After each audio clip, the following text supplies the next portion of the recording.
This is the video for class 12th, and the chapter which we are starting today is electromagnetic induction. So today how many topics we will deal with? We will study what is electromagnetic induction and how magnetic flux is related with that. And after that what Henry and Faraday has experimented about electromagnetic induction and what are the results which they got. After that what Faraday has given its laws. So, starting with the discussion, starting with the topic, the phenomena of generating current or EMF is in a conducting circuit by changing. So, what is electromagnetic induction? It is a phenomena of generating current or EMF in a conductor circuit by changing. Changing what? Changing number one, we can generate current or EMF by changing the strength or position or orientation of magnetic field lines. Means either the position or orientation of the magnetic field line can cause the generation of the induced EMF or induced current, or by changing the strength of a magnetic field line in a conducting circuit, that can be resulted in the conduction of the or in generation of the current or EMF. Okay, so this phenomena together makes the EMI, that is also called as induced EMF. And second thing, if the conductor is in the form of a closed circuit, a current flows in the circuit. So if a circuit is closed, means what? This can be the cause of the induction of a induced current. Means EMF can be generated with the help of change in the magnetic field line, either in the orientation wise or in the strength wise. And second thing, if the circuit is closed, then there will be a production of induced current as well. So this was the phenomena all about the electromagnetic induction. Now the second thing comes to as what is magnetic flux. Magnetic flux, that is phi b, denoted by phi b. B subscript I have used because of the magnetic field lines. If I will talk about the electric flux, then I will use the subscript as E. Okay, so the number of magnetic field lines or field lines passing perpendicular to the surface area. Why we have used a word perpendicular and why we are noting the vector term over the area? Because if you will draw the vector of area, then it will always comes to as perpendicular to the surface, and since we are talking about vector, so area is a vector quantity. Secondly, if suppose I am here I have given area, okay, and the magnetic field line, there are number 4 magnetic field lines are passing through that area perpendicular to the surface.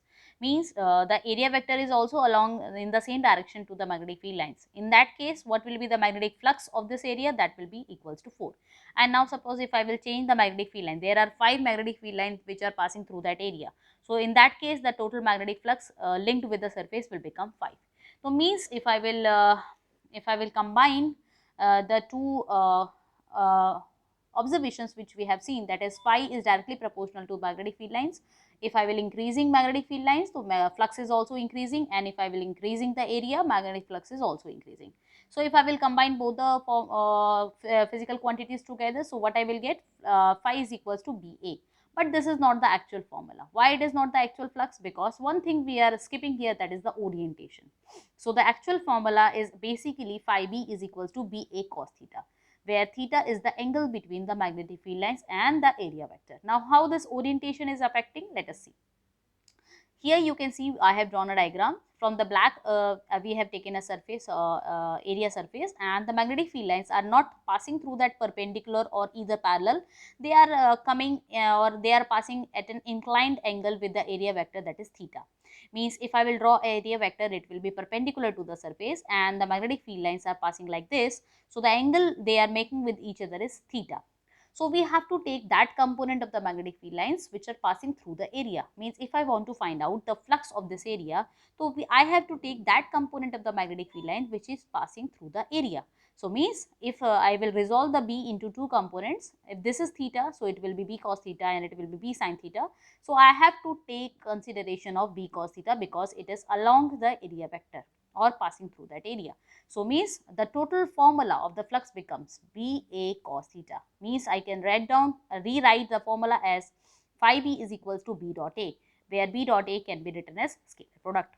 So means if we will have different examples. Suppose area is capped like this and the magnetic field lines are flowing parallelly, and the as of course surface is like this, so area vector will be perpendicular. So what is the angle between area vector and magnetic field lines? In this case it is 90 degree.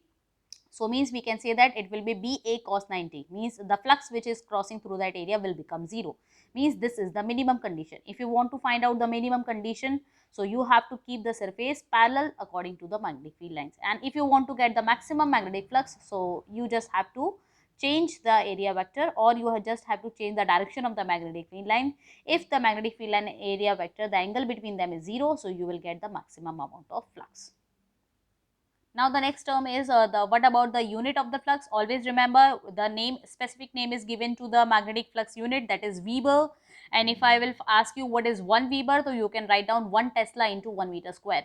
Means 1 Weber is the magnetic flux which is we are getting when the 1 Tesla of magnetic strength is passing through a 1 meter cross a 1 meter square cross sectional area.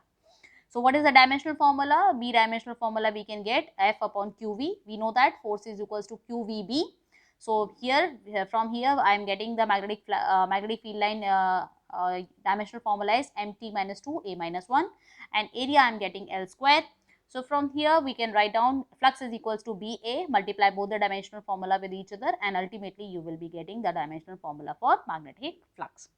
So this is all about the introduction about the chapter, and in the next video we will be dealing with the Faraday's and Henry experiment and their observation in detail, and after this observation or after this experiment what they have derived as their laws.